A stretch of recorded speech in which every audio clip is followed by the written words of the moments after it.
Bismillahirrahmanirrahim. Assalamualaikum warahmatullahi wabarakatuh. Waalaikumsalam warahmatullahi wabarakatuh. Sebelumnya saya ucapkan terima kasih kepada Bapak, Ibu guru yang telah meluangkan waktunya sejenak untuk menyampaikan visi misi saya. Aksi nyata modul 1.4 budaya positif SMP Negeri 6 Dongikis.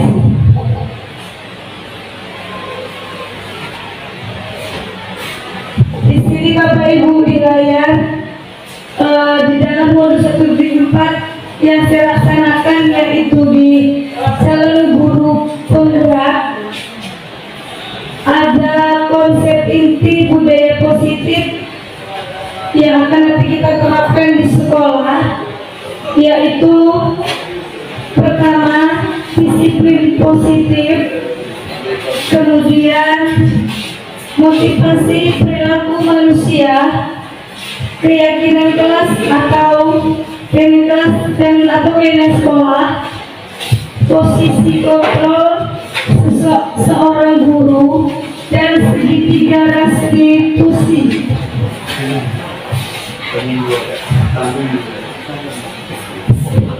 Next, nah indra CGP Bapak Ibu yang perlu kita ketahui bahwa filosofi belajar Dewantara mengumpamakan sekolah sebagai sebuah ladang tempat persemaian bibit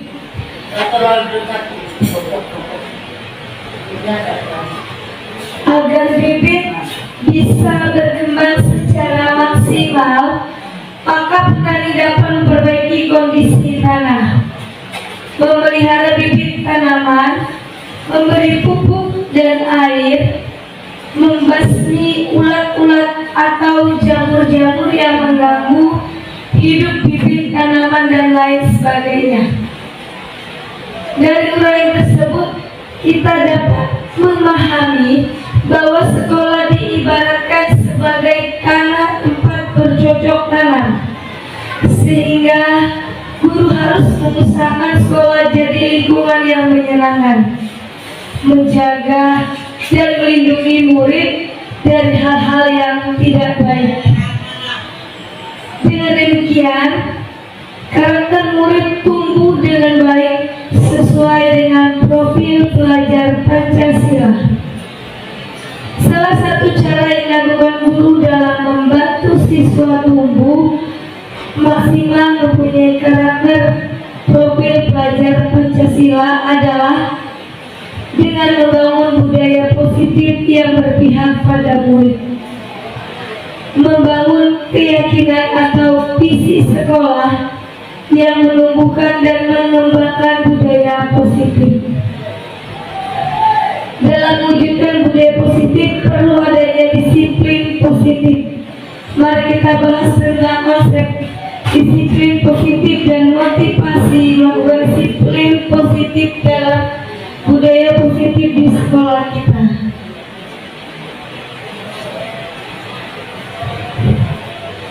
Ini Bapak Ibu guru, di sini ada konsep disiplin positif. Saya jelaskan sedikit. Disiplin banyak orang yang memaknai sebagai sesuatu yang dilakukan seseorang pada orang lain untuk mendapatkan kepatuhan dan memiliki kecenderungan ketidaknyamanan, serta sering dihubungkan dengan tata tertib yang berkaitan dengan sanksi dan hukuman bagi yang melanggarnya.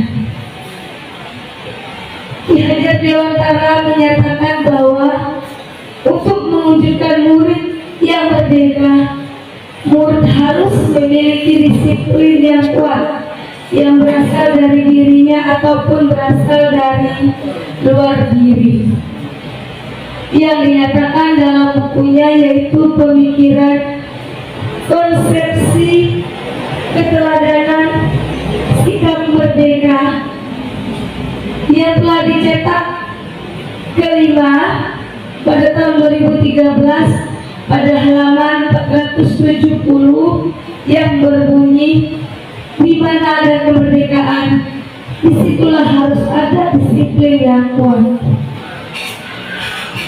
Sungguh pun disiplin itu bersifat self-disiplin, yaitu kita sendiri yang mewajibkan kita dengan sekeras-kerasnya.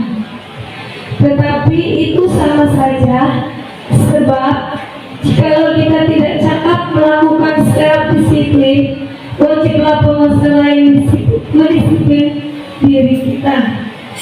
Dan peraturan demikian itulah harus ada di dalam suasana yang merdeka.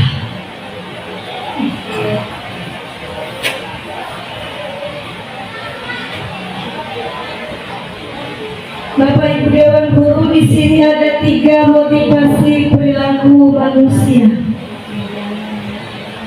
Di sini yang saya ambil yaitu menurut Jens Gosen dalam bukunya Restoring School Discipline, menyatakan ada 3 alasan motivasi perilaku manusia, yaitu pertama, untuk menghindari ketidaknyamanan atau hukuman.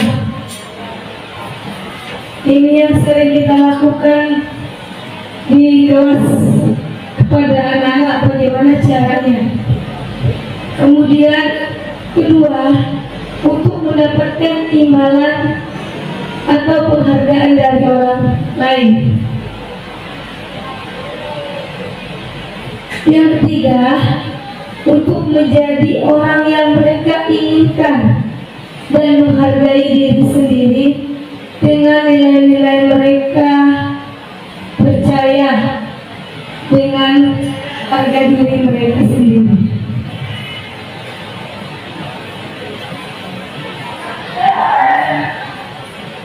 Nah, di sini Bapak Ibu, mungkin Bapak Ibu sudah pernah atau pernah bersepakat sama anak-anak murid membuat adanya keyakinan kelas, di mana di sini pada saat pembuatan keyakinan kelas hendaklah bersifat lebih abstrak. Keyakinan kelas ini dituliskan berupa pernyataan-pernyataan universal, yaitu biasanya di dalam nilai-nilai kebajikan yang ada di dalam kelas. Pernyataan keyakinan kelas senantiasa dibuat dalam bentuk positif. Keyakinan kelas hendaknya tidak terlalu banyak sehingga mudah diingat dan dipahami oleh semua warga kelas. Ini mungkin Bapak Ibu Guru masing-masing hafal atau kesepakatan dalam kelas kepada anak-anak untuk membuat keyakinan kelas, sehingga proses pembelajarannya berjalan efektif. Selanjutnya, keyakinan kelas sebaiknya sesuatu yang dapat diterapkan di lingkungan sesuai dengan kondisinya. Semua warga kelas hendaknya ikut berkontribusi dalam pembuatan keyakinan kelas lewat kegiatan curah pendapat, kemudian bersedia meninjau kembali keyakinan kelas dari waktu ke waktu. Jadi ketika kita membuat keyakinan kelas di dalam kelas kesempatan anak, apabila ada salah satu anak murid kita melanggar keyakinan kelas, mungkin bisa kita ingatkan, karena keyakinan kelas itu adalah sepakatkan bersama.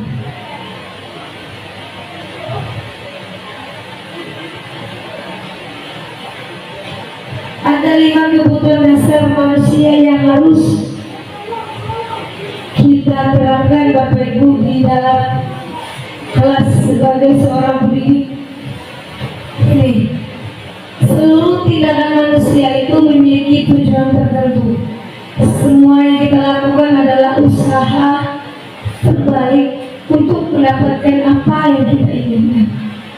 Ketika kita mendapatkan apa yang kita inginkan, sebetulnya kita sedang memenuhi satu atau lebih dari satu kebutuhan dasar.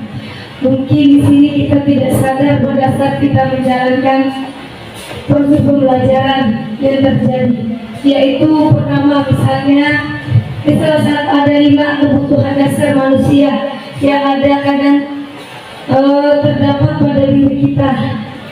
Kebutuhan untuk bertahan hidup. Kebutuhan bertahan untuk hidup mungkin ini salah satu, misalnya kita bekerja atau mengajar kan kita bisa mendapatkan gaji Bapak Ibu ya. Mungkin itu semangat untuk kita lebih untuk bertahan hidup, atau misalnya bertahan hidup untuk makan. Kalau misalnya kita lapar ya kita makan, haus misalnya kita minum gitu ya Bapak Ibu ya. Itu salah satu yang ada pada dasar manusia diri pada kita. Kemudian cinta dan kasih sayang. Cinta dan kasih sayang perlu kan Bapak Ibu, kita kasih sayang perlu. Apalagi kita kasih dari keluarga. Kalau tanpa dukungan dari keluarga mungkin kita tidak semangat untuk menginjak sekolah kita ini. Itu. Kemudian makanya ini perlu yang ada kasih sayang dari seorang istri, kemudian misalnya seorang suami atau anak-anak. Itulah yang membuat kita semangat hidup. Kemudian kebebasan. Ini kebebasan yang kita miliki, misalnya kebebasan berpendapat atau kebebasan untuk melakukan sesuatu. Di mana titik letaknya kita bahagia. Misalnya nih, salah satu Bapak Ibu yang berguru mengajar di kelas, bagaimana cara mengajar anak-anak supaya anak ini lebih efektif. Itu terjadi pada diri kita masing-masing, dan cara polanya pun juga sangat berbeda. Kemudian kesenangan ini butuh Bapak Ibu, karena kalau kita nggak ada kesenangan mungkin bisa stres ya Pak Pria ya, seperti itu ya. Kemudian ada kekuasaan yang kita miliki, yaitu adalah bahwa kekuasaan dan penguatan yang ada pada diri kita untuk bertahan hidup tadi, bagaimana caranya. Mungkin dalam diri kita itu sudah ada dari 5 ini, cuma konsep dari istilahnya mungkin belum kita pahami.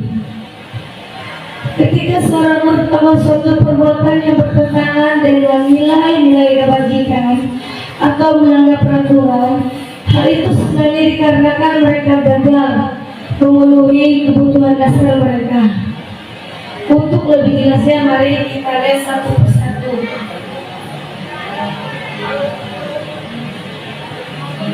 Kebutuhan bertahan hidup. Nah, ini yang dikatakan survival. Kebutuhan bersifat fisiologis.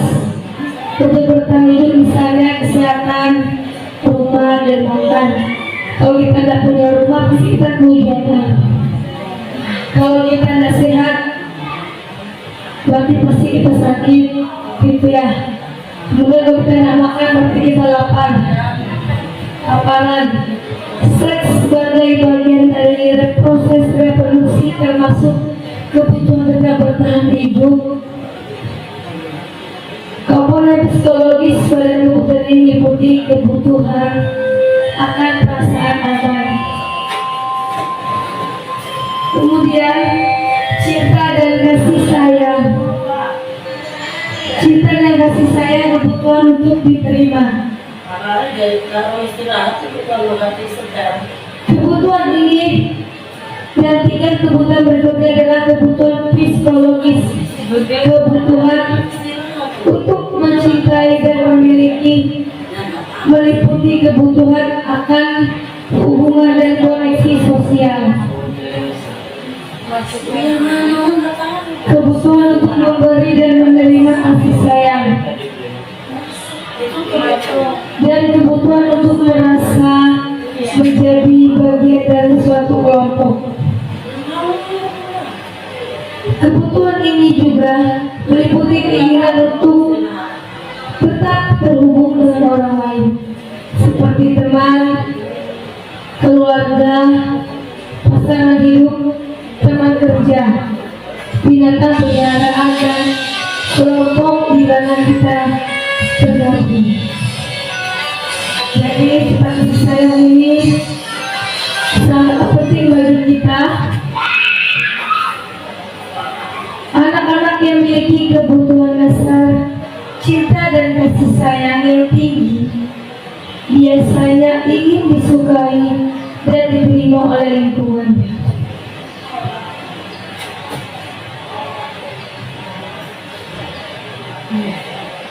Kebebasan atau freedom. Kebutuhan kebebasan yang tinggi menginginkan pilihan. Mereka perlu banyak bergerak, suka mencoba-coba, tidak terlalu terpengaruh orang lain, dan senang mencoba hal baru dan menarik. Bila jawaban Doni dalam kasus di atas, ini saya next, ini ada teksnya Bapak Ibu. Ini salah satu contohnya, kebebasan. Contohnya dia merasa bosan dengan bekal makanan yang dibawakan ibunya dari rumah. Jadi ceritanya Doni ini dibawa bekal dari ibunya itu, selalu lauknya itu telur. Setiap hari itu lauknya telur, sehingga dia tidak punya bebas untuk memilih jenis makanan yang dibawanya ke sekolah.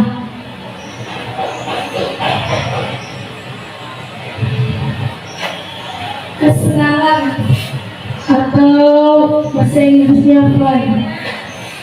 Kesenangan atau kebutuhan untuk merasa senang. Kebutuhan akan kesenangan adalah kebutuhan untuk mencari kesenangan, bermain, dan tertawa. Bayangkan hidup tanpa kenikmatan apapun betapa menjadikan.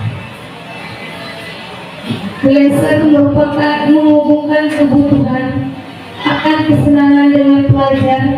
Semua hewan dengan tingkat inteligensi tinggi seperti lumba-lumba, primata, dan lain-lain. Bermain saat mereka bermain, mereka mempelajari keterampilan hidup yang penting.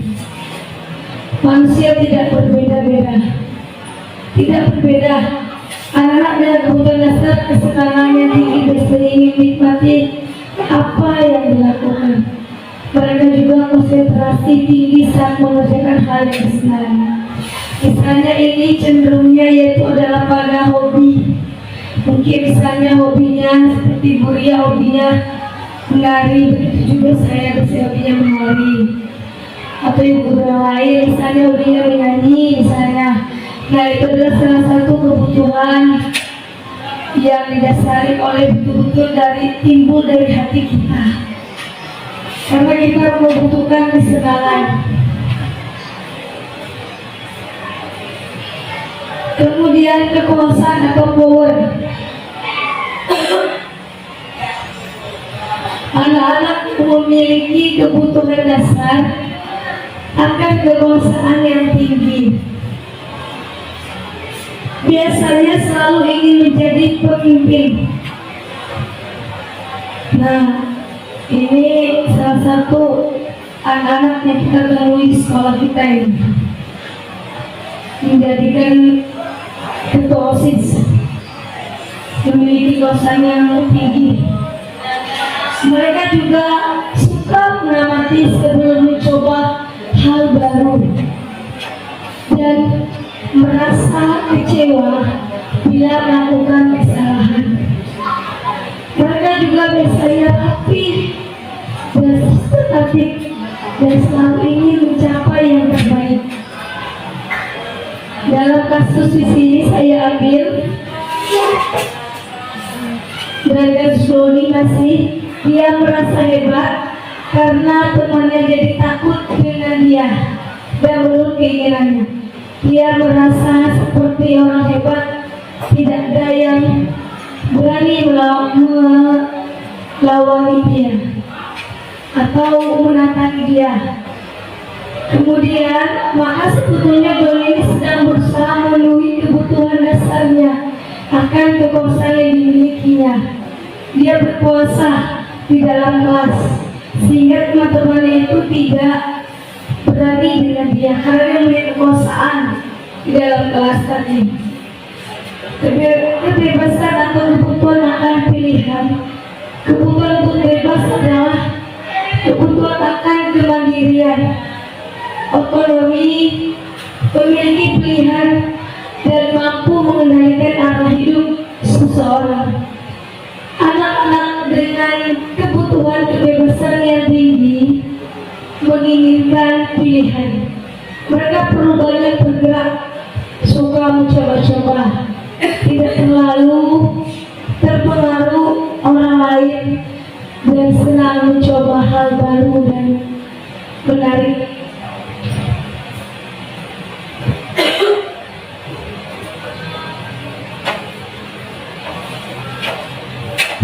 Nah, di sini ada posisi kontrol seorang guru yang harus kita miliki, Bapak Ibu. Sebenarnya dalam 5 ini sudah ada di diri kita sebagai seorang guru. Cuma kita belum tahu dalam istilahnya ternyata itu posisi kontrol seorang guru. Yang pertama adalah penghukum. Kemudian pembuat merasa bersalah. Ketiga, teman. Keempat, pemantau dan manajer. Kita bahas satu persatu. Nah, di sini penghukum. Seorang penghukum bisa menggunakan hukum fisik maupun verbal. Orang-orang yang menjalankan posisi penghukum senantiasa mengatakan bahwa sekolah memerlukan sistem atau alat yang dapat meningkatkan murid-murid lebih dalam lagi. Guru-guru yang menerapkan posisi penghukum akan berkata, patuhi aturan saya atau awas, kamu selalu saja salah, selalu, pasti yang selalu yang terakhir selesai. Guru seperti ini senantiasa percaya hanya ada satu cara agar pembelajarannya bisa berhasil, yaitu cara diam. Ini kalau kita sebagai guru menghukum anak-anak, tapi kita hindari dengan kata patuhi aturan saya. Kemudian masih menghukum.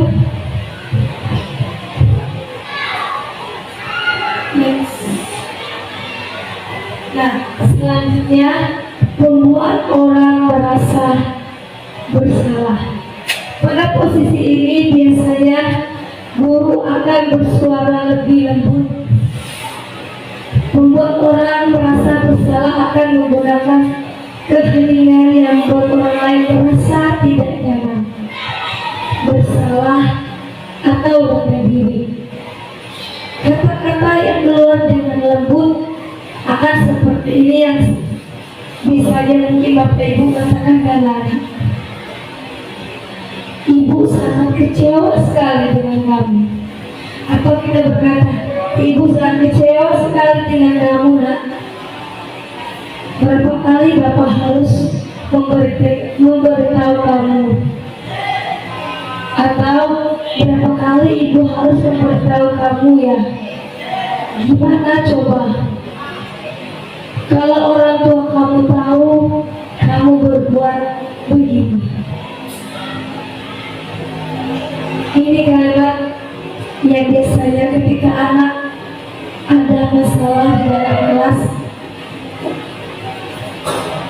inilah yang sering kita utarakan kepada anak.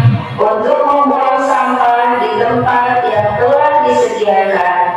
Di posisi ini, murid akan memiliki penilaian diri yang buruk tentang diri mereka.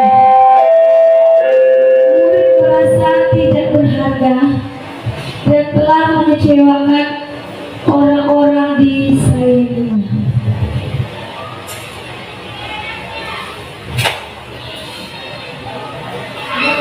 Bagaimana posisi kita sebagai teman? Guru pada posisi ini tidak akan menyakiti murid, namun akan tetapi berupaya mengontrol murid melalui persuasi. Posisi teman pada guru biasanya negatif atau positif. Karena ini biasanya terjadi pada diri saya sendiri, Bapak Ibu. Saya pernah menjadi sosok seorang teman pada anak-anak, tetapi kadang anak-anak ini menyalahgunakan. Misalnya nih, saya sebagai teman menanggapi masalah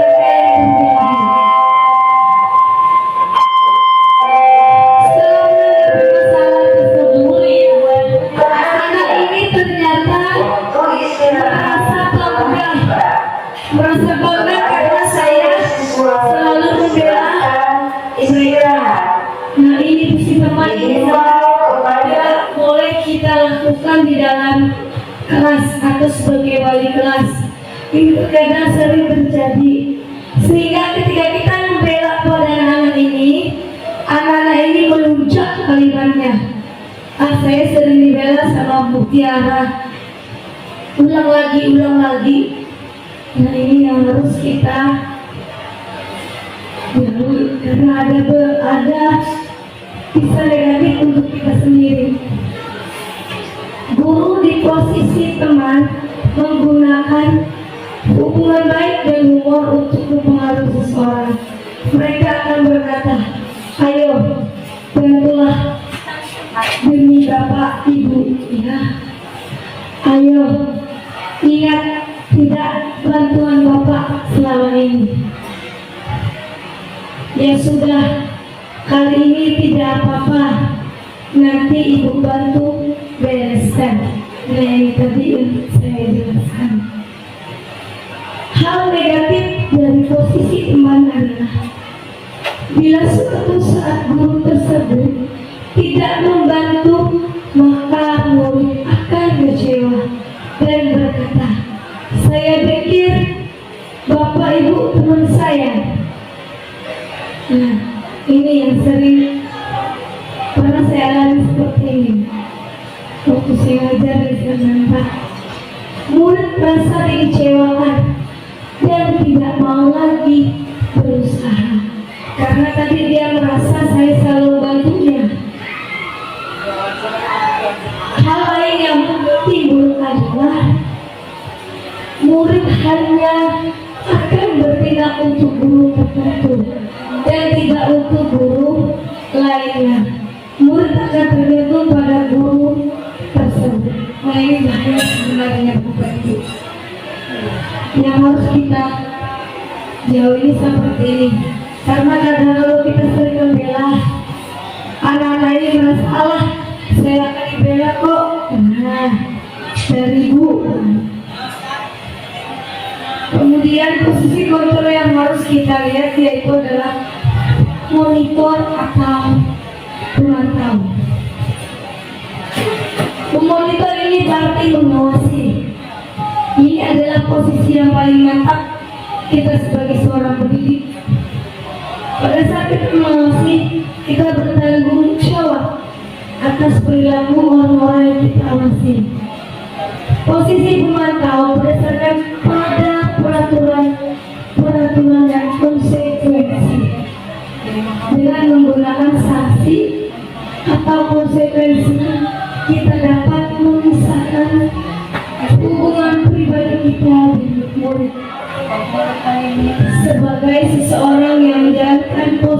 pemantau. Pertanyaan yang diajukan seorang pemantau, peraturannya apa? Apa yang telah kamu lakukan? Sanksi atau konsekuensinya apa? Seorang pemantau sangat mengandalkan perhitungan catatan data yang dapat digunakan sebagai bukti atas perilaku seseorang. Posisi ini akan menggunakan stiker, slip catatan atau daftar cek. Ini biasanya kita kerjasama dengan guru BK untuk menjadikan monitor atau pemantau. Posisi monitor sendiri berawal dari teori stimulus respon, yaitu adalah rangsangan yang selalu kita berikan kepada anak murid, sehingga ini menunjukkan tanggung jawab guru dalam mengontrol murid. Manajer, yaitu posisi terakhir. Baik, selanjutnya segitiga restitusi dari sudah kita jalankan tadi. Restitusi adalah sebuah cara menanamkan disiplin positif pada murid. Restitusi adalah proses menciptakan kondisi bagi murid untuk memperbaiki kesalahan mereka, sehingga mereka bisa kembali pada kelompok mereka dengan karakter yang lebih kuat. Ini menurut dosen tahun 2004. Restitusi juga dalam proses kolaborasi yang mengajarkan murid untuk mencari solusi untuk masalah dan membantu murid berpikir tentang orang seperti apa yang mereka inginkan dan bagaimana mereka harus memperlakukan orang lain. Restitusi membantu murid menjadi lebih memiliki tujuan, disiplin positif, dan memulihkan dirinya setelah berbuat salah. Jadi ini anak ini sebenarnya ada masalah. Biasanya yang terjadi pada Bu Endang memanggil anak atau kita memanggil anak tersebut, salah satu contohnya yaitu misalnya dia suka mengganggu temannya dalam kelas. Jadi nggak langsung kita respon anaknya, langsung kita marahin, tidak. Ternyata kita menggunakan segitiga restitusi, kita panggil anaknya. Benarkah yang kamu lakukan tadi? Dapat laporan dari teman-teman atau guru yang lain bahwa si anak ini suka mengganggu temannya. Nanti saya tampilkan ada videonya Bapak. Segitiga restitusi di bawah ini adalah ada ciri-cirinya yang membedakan dengan program disiplin lainnya. Yang pertama, restitusi bukan untuk menebus kesalahan, namun untuk belajar dari kesalahan. Restitusi memperbaiki hubungan. Restitusi adalah tawaran, bukan paksaan. Restitusi menuntun untuk melihat ke dalam diri. Restitusi mencari kebutuhan dasar yang mendasari tindakan. Restitusi diri adalah cara yang paling baik yang menguatkan. Kemudian restitusi juga fokus pada karakter bukan tindakan. Restitusi mengembalikan murid yang berbuat salah pada kelompoknya.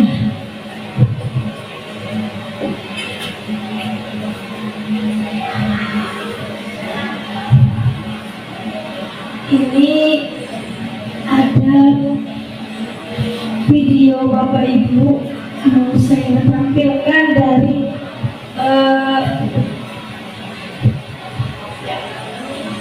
segitiga restitusi yang saya jalankan sama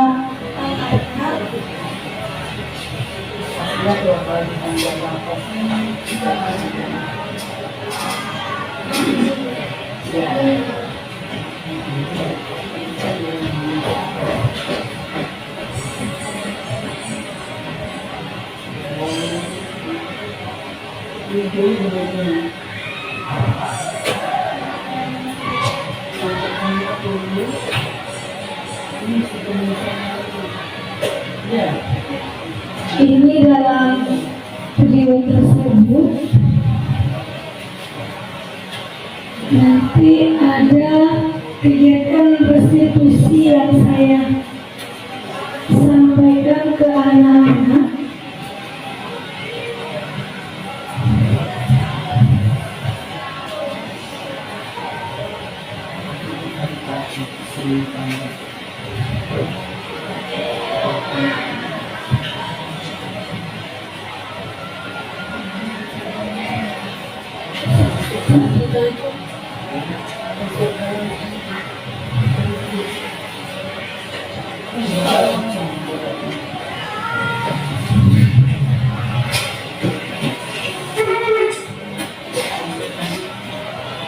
Videonya ini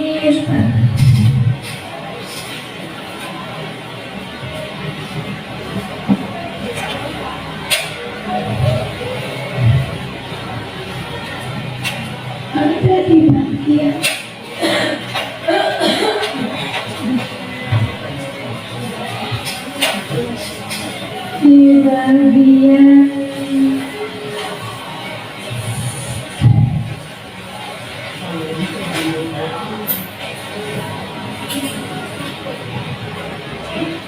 praktek segitiga restitusi yang saya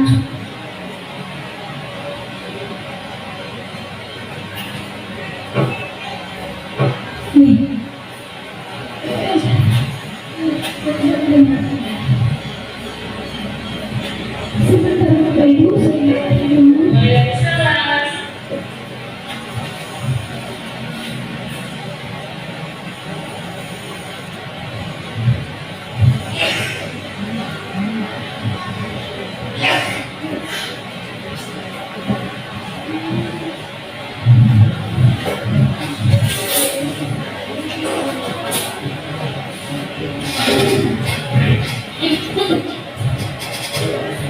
sifat jalan Ibu kepada yang bertanya saya persilakan sambil saya lihat saya cari buku ini salah satu kegiatan restitusi segitiga restitusi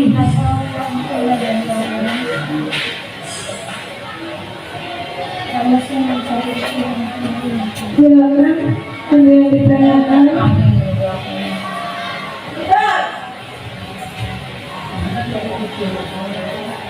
Jadi Bu Maria saya lagi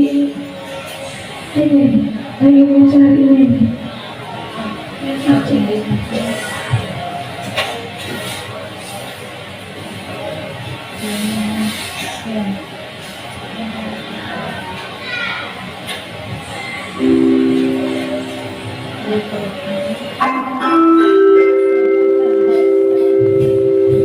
Saatnya jam ketiga dimulai. It's time to begin the third lesson.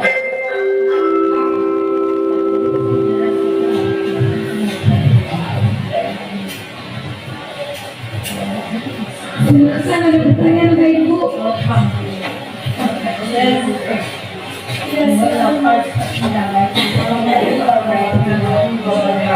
Waalaikumsalam.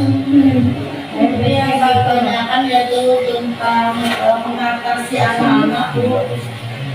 Iya Bu. Tapi sebetulnya guru itu kayaknya nggak boleh ya kalau mendukung gitu. Biasanya anak. Maka kita harus bisa jadi teman atau jadi manajer juga.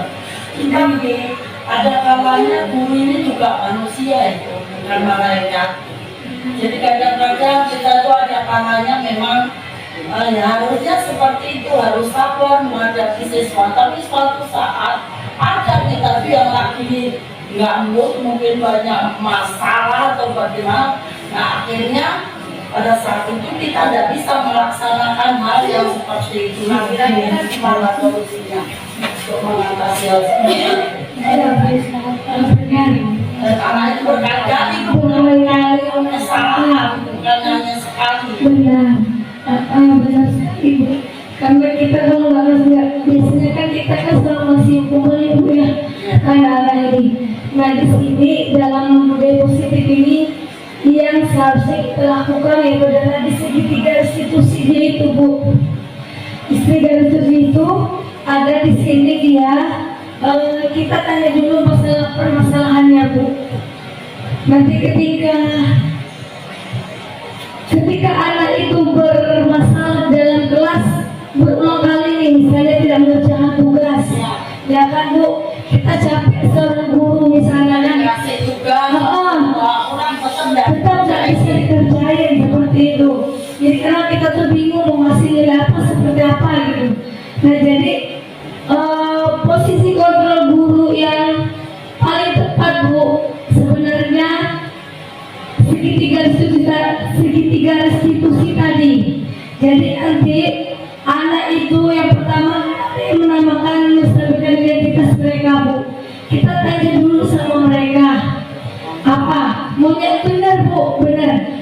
Setelah kita tanyakan maunya anak ini gimana, maunya gimana, apakah ada yang salah sebenarnya kita mengajar.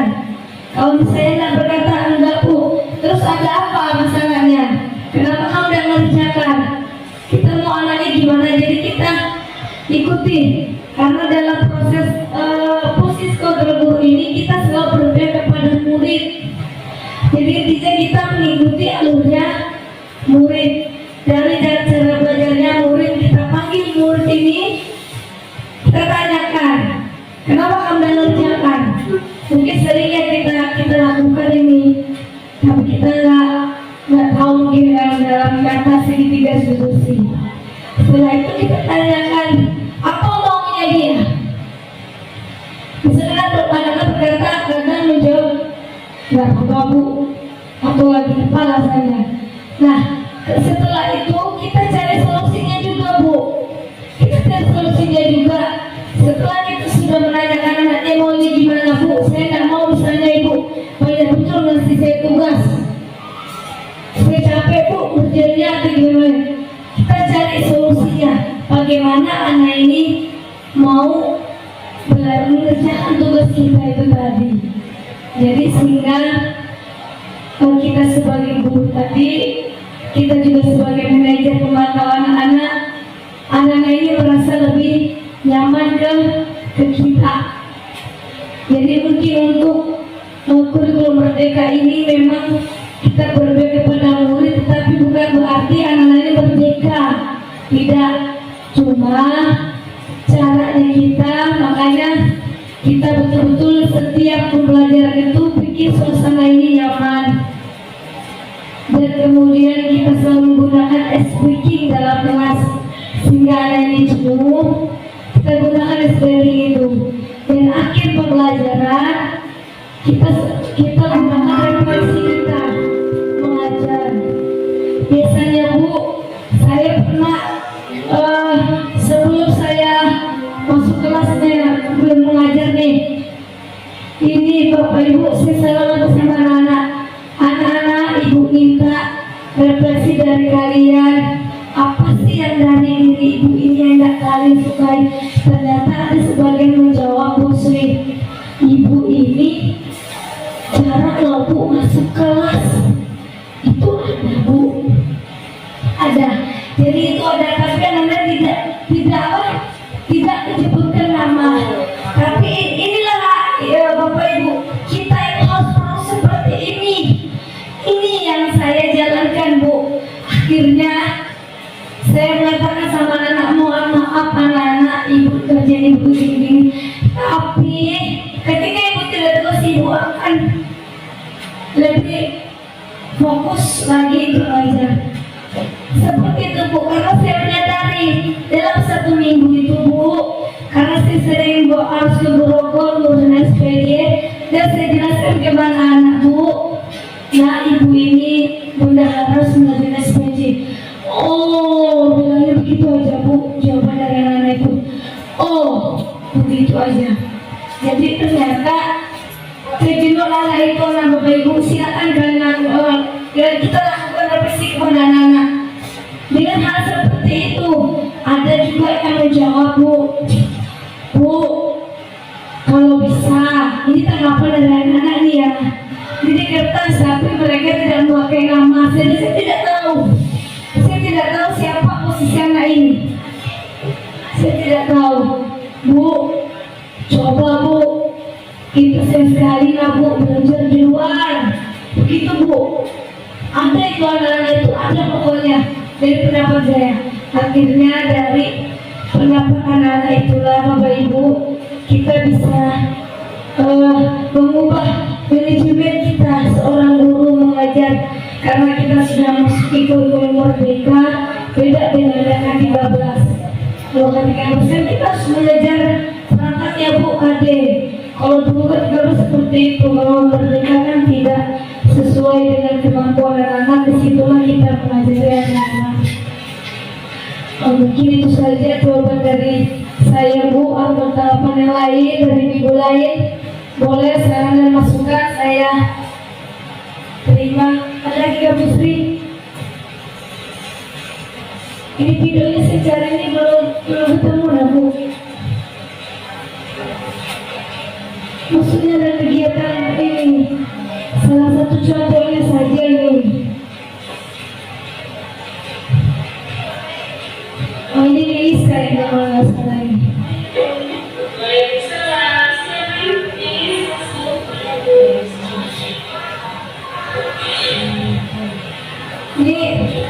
Ini siapa ini? Ini saya menggunakan segitiga restitusi.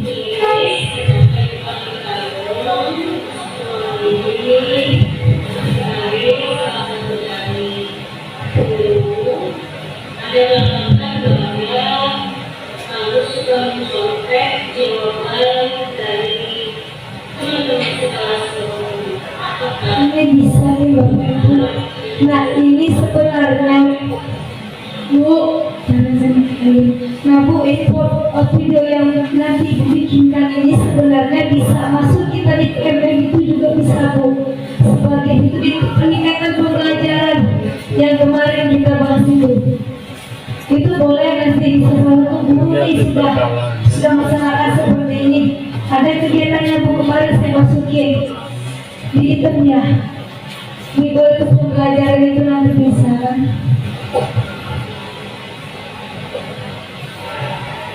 Nah ini salah satunya video yang saya dapatkan.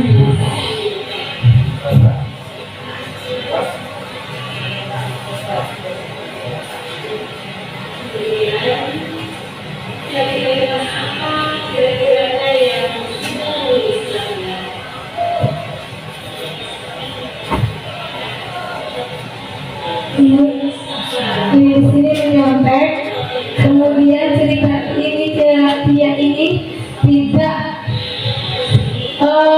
melanggar peraturan keyakinan kelasnya. Jika yang di dalam kelasnya itu kan ada disepakati dari mereka, yaitu menghargai dan menghormati dan bertanggung jawab. Di sini dia tidak bertanggung jawab.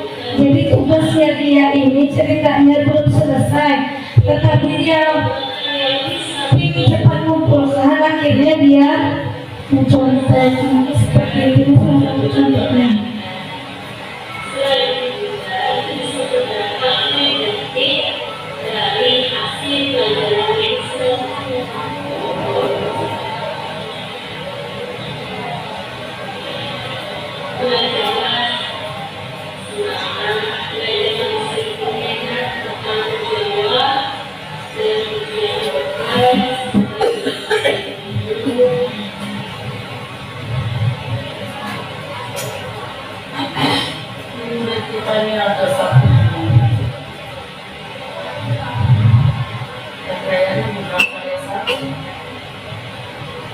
Iya, benar Bu. Kayaknya hampir semua guru. Satu aja penyakitnya. Mulainya masih bisa diperlukan. Iya. Walaupun dia terlambat itu saya terima. Oke, yang penting mengerjakan terus. Kalau yang dispen itu, saya kasih waktu tetap kerjakan. Waktunya boleh cerita, waktunya jelas dia di sekolah. Sama juga istilah seperti ibu. Walaupun saya sering bicara sama anak bu, walaupun kalian dispen, tetapi itu tetap tugas itu harus kalian kerjakan, tetapi diberikan waktu kelonggaran karena itu tugas itu predator. Jadi akademik sama dan akademik itu harus seimbang. Kalau seperti itu, mungkin sampai segitiga institusi Bapak Ibu, sosialisasi yang saya sampaikan pada hari ini yaitu diseminasi modul 1.4 budaya positif. Semoga nanti bisa kita terapkan di sekolah kita. Keyakinan kelas sudah ada kita sepakati bersama anak murid sehingga pembelajaran yang kita ajarkan ke anak dalam kelas berlangsung secara efektif, tetap semangat karena kurikulum merdeka ini betul-betul kita harus berpihak kepada murid. Begitu saja kurang lebihnya saya akhiri dan saya ucapkan terima kasih waktu dan kesediaan Bapak Ibu mendapatkan mendengarkan sosialisasi saya pada siang hari ini. Wassalamualaikum warahmatullahi wabarakatuh. Assalamualaikum warahmatullahi wabarakatuh.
silakan yang sudah ditempel di depan nggak apa-apa.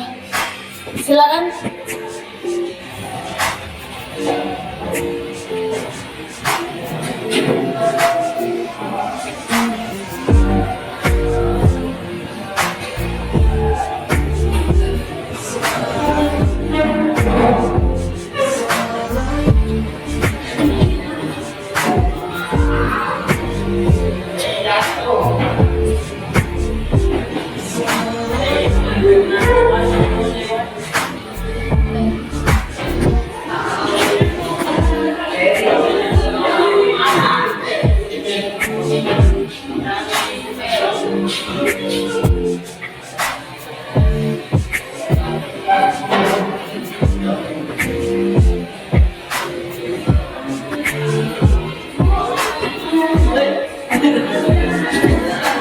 Boleh ambil.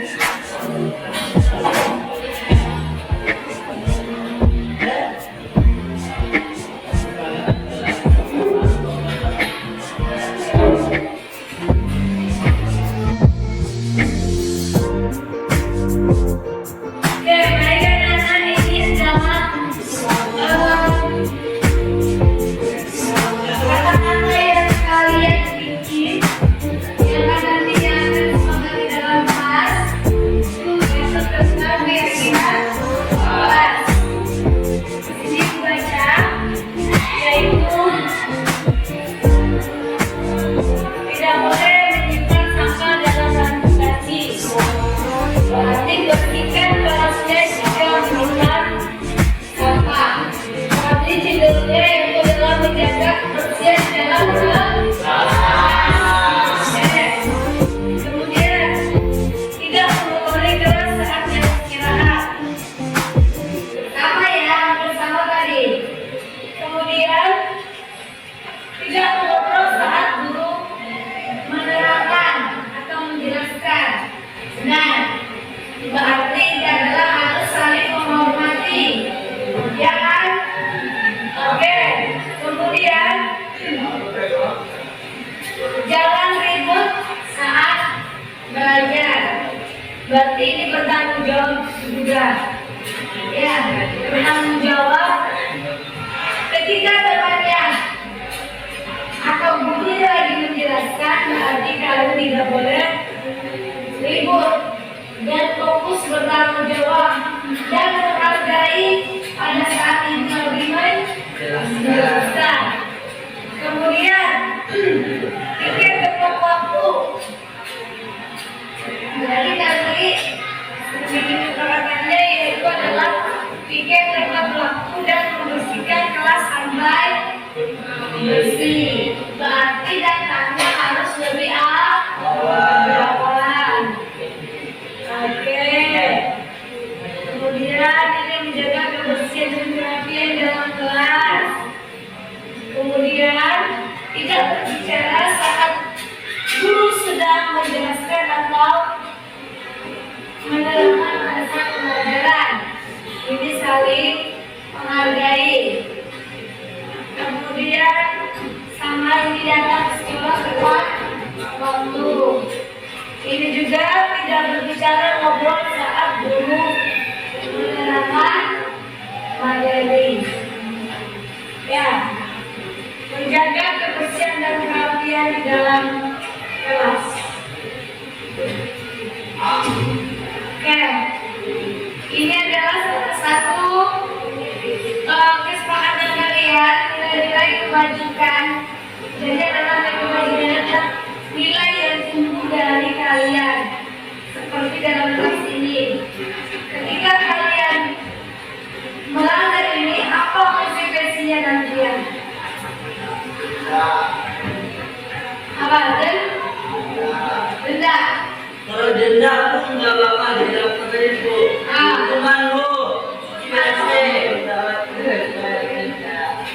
Ya, nanti disepakatin. Nanti kita bikin ini nanti kegiatan kelas yang kalian bikin dalam kelas kalian. Inilah kegiatan kelas yang sudah kalian sepakati. Berarti kalau sudah sepakati kalian tidak boleh melanggar. Paham ya? Melanggar. Misalnya nih,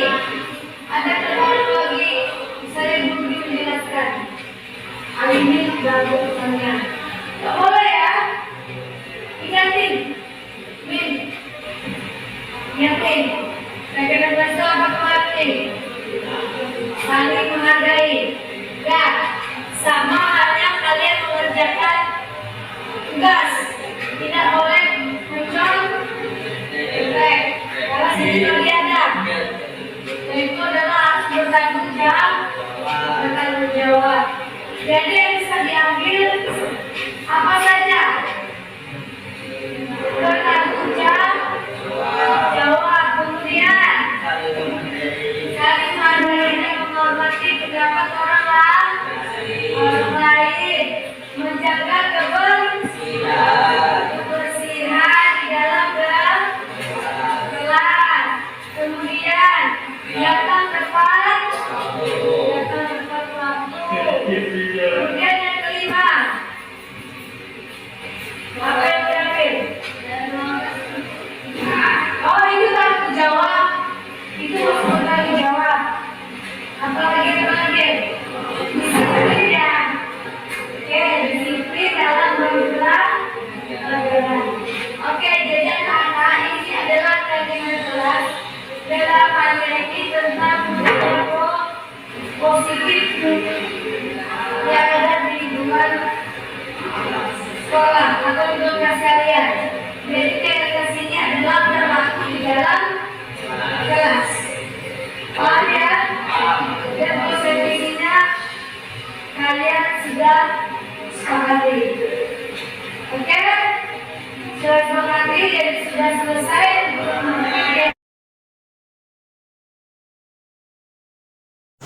Assalamualaikum warahmatullahi wabarakatuh. Refleksi hari ini, keyakinan kelas yang telah disepakati bersama dan akan diterapkan di dalam kelas. Apabila ada yang melanggar, akan diberikan sanksi atau konsekuensi agar tahu pentingnya keyakinan kelas.